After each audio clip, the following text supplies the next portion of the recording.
Hello, welcome to the Victoria Advocate Newsmaker series. I'm editor and publisher from Hospice of South Texas. He's here to talk about a very important event in our community. So I'll just start with that. Pastor Green, why don't you just tell us a little bit about what this event coming in is next week? Well, on November the 15th, which is a Thursday,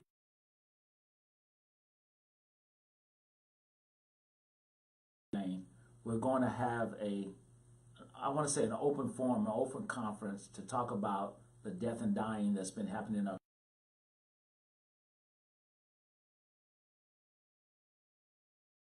conversation, and get the parents and to get students to come and express what's going on, why this is happening.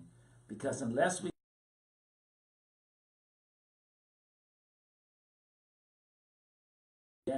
we'll never know what's going on. And so my goal is to open up a conversation, to have a conversation.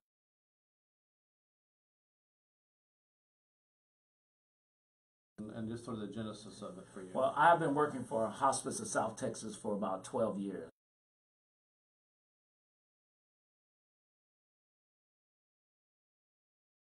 But when I think back some years now, we had a teacher get killed at F.W. Gross. She ended up killed in Houston.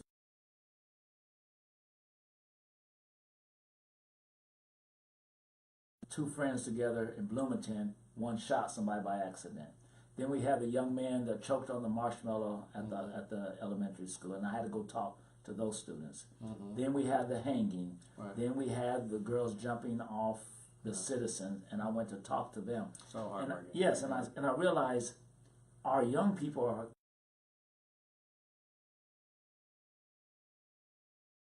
a problem. Right. And so I thought, what could we do? Or what could I do dealing with hospice where I deal with death and dying on a daily basis, and I see the hurt and pain when you have an expected death. Right. No signs. Right. And so my idea was to put something together where we can invite the community and those involved, like Gulf Bend,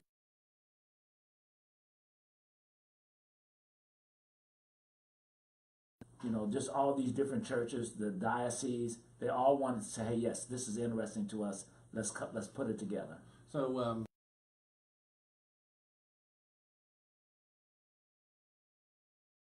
Diocese of Victoria, we're going to have God's Church. We got Victory Outreach Center. We're going to have Glen Drive and the Sun Valley. And I have maybe about 50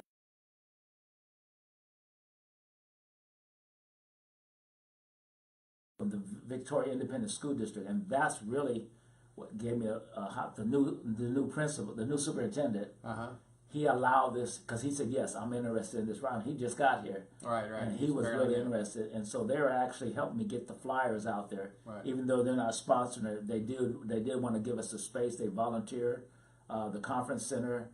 And so we have not only counselors going to be involved, but we have churches involved and organizations that if someone's hurting, there's someone there to talk to. And, like I said, this is all going to depend on the community because it should be something you would think everybody's interested in. And somehow a death affects more than just one person. Right.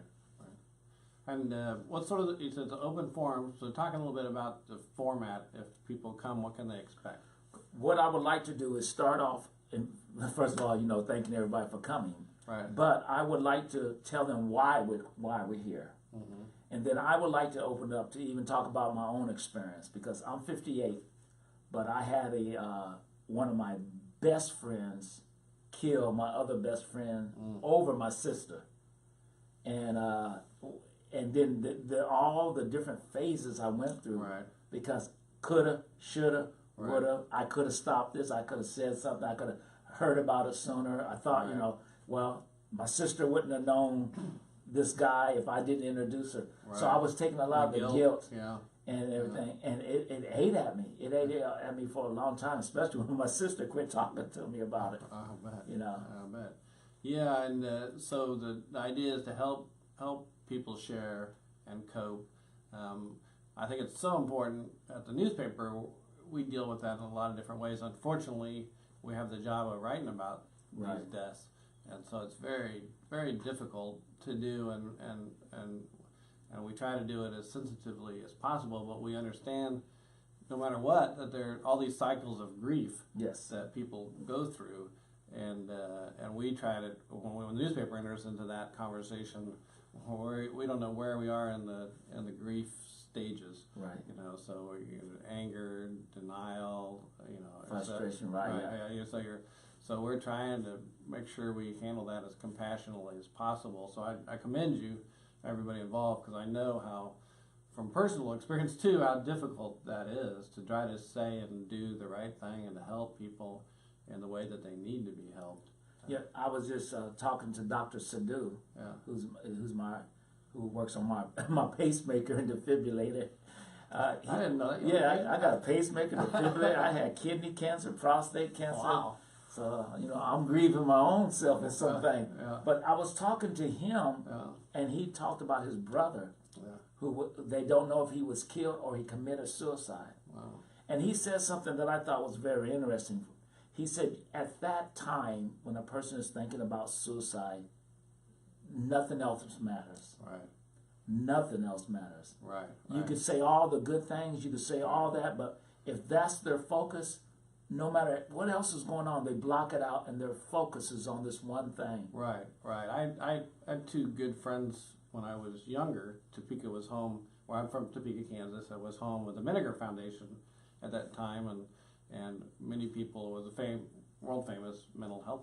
Carl Menninger. Yeah, and people would come for care there, and I got to know a couple guys I just knew from around town, and come to find out they were outpatients at the Newsmaker Foundation, and they had both attempted suicide, and John and Steve were their names, and I would talk to them about that, trying to understand that, just because I was curious and cared about them, and I remember Steve telling me a very interesting story about how he described it for me, because I was like, why couldn't you see a way out of this? This is a temporary problem. Why couldn't you see some other way out of it? And he said he described it as being at the bottom of a big dark pit, and he saw no way out. That's what he said. I thought that was interesting. But he said through therapy and counseling and all that, I mean, he's totally gotten through all that. Right. And as that was many years ago. He's my age now, and I'm 58 too. Right. So I mean, so I think about that. If we can reach people at the right time and help them at the right time, he's gone on to have a very, very successful life and all that. It's so important to be able to do that. And you said something that was right. Not only are we 58, we both from Kansas. Right, we are both right. Go Kansas City Chiefs and go Kansas City Royals and Kansas Jayhawks. And we will give Kansas State some credit. Okay, a little credit. Okay. But we'll waive the weight later. But you said something that's true. When people are in that moment, right. when they think about suicide, and this is what Dr. Sadhu also said, is that's the only thing they can see, right. that hole. Right. They can't see anything out of that right. or beyond that. Right. And it isolates them. Right. You right. know, because when you ask, when there's a saying that says, people won't care how much you know until they know how much you care. Right. And until people know people really care, mm-hmm. They don't want to say, well, he just asking, but he doesn't care, or they just want me, fix me right quick and fix me. Right, you can't right. fix people. Yeah. We can't fix people. Right. And so, and we're all broken in our unique way, right? Yeah. We're all broken but that's what makes us great too. That makes us wonderful. But not only does it make us great, we have never really learned how to come in on broken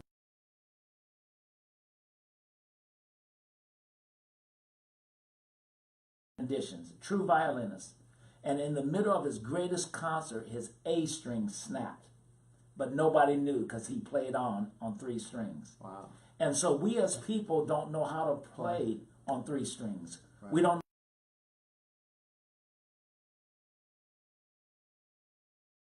operating. We give up. We feel like I'm broken. Nobody can fix me, so I care.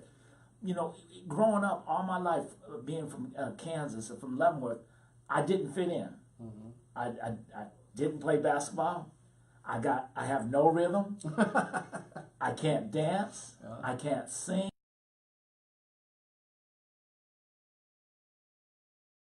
Not a lot like me, actually. Yeah, but it was different from everybody else. I didn't fit in. I didn't have a lot of dates. I didn't go out.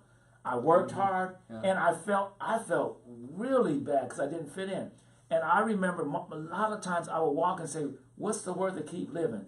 And I actually looked over a bridge, and then I saw how far down it was. And then said, well, but I realized as I kept living, yeah, I was able to keep living. right, I just, I came through on broken pieces. right, And even when things get overwhelming today, you hear those thoughts in your mind right, saying, why try? Why try? Just give up. And instead of listening to that voice, we have to listen to a greater voice right, that's inside of us. right, That life is worth living. right, and that every one of us has so much we can offer others too. Right. And I think that gets forgotten when you're in that hole. And that's important because suicide, besides the damage it does to the individual, it does even such a greater damage to those that are left. Right. Because that one person that's left is trying to figure out, what did I do? Mm-hmm. Why didn't I fix this? Why couldn't I have stopped this? And they will live with that as if it's their fault for the rest of their lives. Yeah, terrible, terrible pain and grief and guilt out of that. And so this event is about helping people in some small way. Yes. Right. Hopefully we will accomplish is first of all to get people to get it out. Right. Because I'm sure there's a lot of people out there that have a story that's hurting. Mm-hmm. A loss of a loved one, loss of a best friend that they never really dealt with. When people talk to people, one of the worst things to say is, I know how you feel. Yeah. Because you don't know how I feel. No. Even if you lost a child and I lost a child, because of our positions and our locations to our child, we don't really know how people and our feel. support structure. I mean, it's all different, right? Yes. It is all different. So I have people say that question. Well, do you know how? I don't. You never know how somebody feels. I can't. They'll say that to me. You don't know how I feel. Well, you're right. I don't. I can have empathy for you. Right. I can do my best to support you, but I don't know how you feel. And we all deal with that in different ways. But we've got to come together, right, to support each other and wherever they are in their grief or their loss. Right, and it doesn't really matter what stage you are. One of the greatest persons dealing with death was Dr. Elizabeth Kubler-Ross. And when some people say there's 5 stages of death, some people say there's 7 stages of death, some say there's no stages of death. Yeah. But whatever the process is, it's a roller coaster. Right. Because some days you're up, some days you're down, some days you feel great, some days you feel not. Some days you drive by McDonald's and just start crying because nothing to do with nothing. Right. But what we have to do is learn to express ourselves and grieve. Right. A lot of people aren't grieving. They'll go back to work after they lost. They'll try to fill themselves up with energy and time doing stuff. We need to allow ourselves to properly grieve so we can properly heal. Well, and we're all talking about mental health issues that I still think they're not getting enough attention in our country. I mean I know the folks at Gulf Bend do a great job and are always looking for more funding to support what they do. But every one of us is touched by mental health issues in some way or another, and that's where events like this are so important for people to understand that and get that more out in the open and talk about it. Yes, sir. Talk about it. And I guess it goes back, if we can have a conversation. Right. Because if we have this event and nobody shows up, then it didn't do any good. Right. And if the only people that show up are counselors or churches, then we still didn't do it. Yeah. Because the people who really need it has to be the one that come. Right. Are you concerned some people might be intimidated to come to that setting? How do you deal with that so that they want to share, but maybe share in their own way? Our goal would be to present a safe environment, right, a sharing environment, right, a place where you don't have to worry. I'll lie if I said somebody ain't gonna go say you said something. Right. But my goal would be that you would feel comfortable enough to say, here's my feelings, I'm going to lay them out. Yeah. A lot of times we don't want to lay out our true Right. feelings, because we don't want people to know, I cry. Right. Or, this hurts. because then it makes us vulnerable. Right, right. But I cry. I get upset. I'm a pastor. I'm a chaplain. I'm the police department chaplain. I hurt. I cry. I get upset.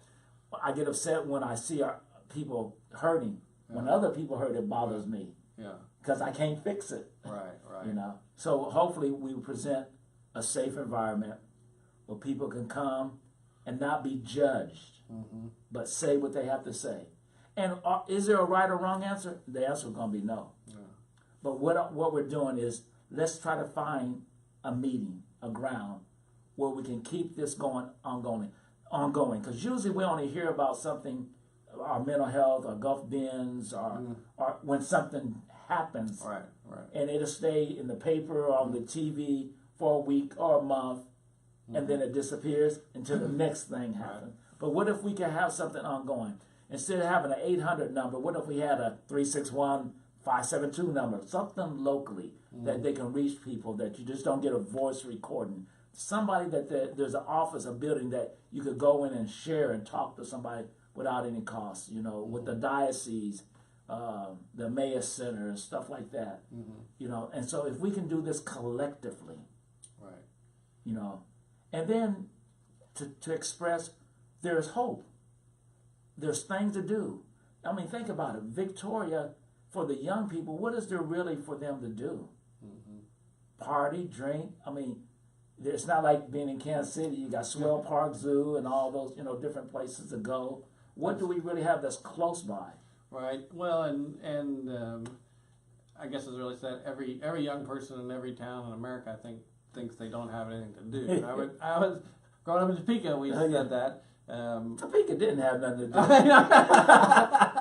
do. Pretty much, but it's about, to me, small or large, it's about the community coming together and supporting each other and finding things for the kids to do, you know, and having. I want to go back to the point you're making about having this be an ongoing conversation. Yes. You know, how do you think we can best keep this conversation going past this event next week? I think the way we could do it is to organize and have events where we can, just for young people to come on out, you know, or we can have just like this, where we can have a round table discussion. Right. Maybe, you know, maybe quarterly or just twice a year. Yeah. Man, can you see, just we could talk to people that they're trying to, well, I was in a gang, I'm trying to get out of the gang. I don't know how to deal with it, and we just open it up to have a round table. Right. Life, it's hard being young today. Right. Maybe one of the next ones we can have is a round table with young people and have a discussion. Facebook, social media is a way to reach young people for sure. But what I want to do before we wrap up is tell people again when and where, all the details of the event. It's a network of healing. It's going to be held November the 15th, which is on a Thursday, at the VISD Conference Center. It's located at 2909 Meori Lane at the football stadium. It's those buildings right to the south of the football stadium. And we're going to start at 6 o'clock, and we're inviting everyone out. I like not only the parents of the adults, but also the young people, junior high, high school, more than anything, to come out and I mean, no limits. You know, constraint, but no limits. You know, whatever's on your heart. You know, just to express it out. Because again, the worst thing that happened is for me to say, "So you're saying," and then I'd rather have you say instead of me in your own words. Right. So I hope everybody will come out next Thursday at 6 p.m. at the Conference Center, VSD Conference Center. Next to the football stadium, for those of you pretty much everybody knows what football stadium is, and just to the south of there. So we hope you all come out. It's an important issue. It's important for everybody to know that there are many people who care and want to support with whatever issues you're going through. And I appreciate you, Pastor Green, for coming on to talk to us about this, and also just for everything you're doing in our community. Well, I appreciate the opportunity that you give us the forum to do this at, the format to do this at. But, you know, I also would like to say and give a shout out to Hospice of South Texas, because they have allowed me to take this on while I'm at work. Right. Because we deal with death on such a daily basis, and my CEO, Terry Robinson, when we brought the idea that he wanted to show that we care about life as well. Right. You know, so I want to thank them for giving me that opportunity and still pay me on my job. That's terrific. Well, thanks again, and go Kansas, right? That's right. All right, thanks. Thank you.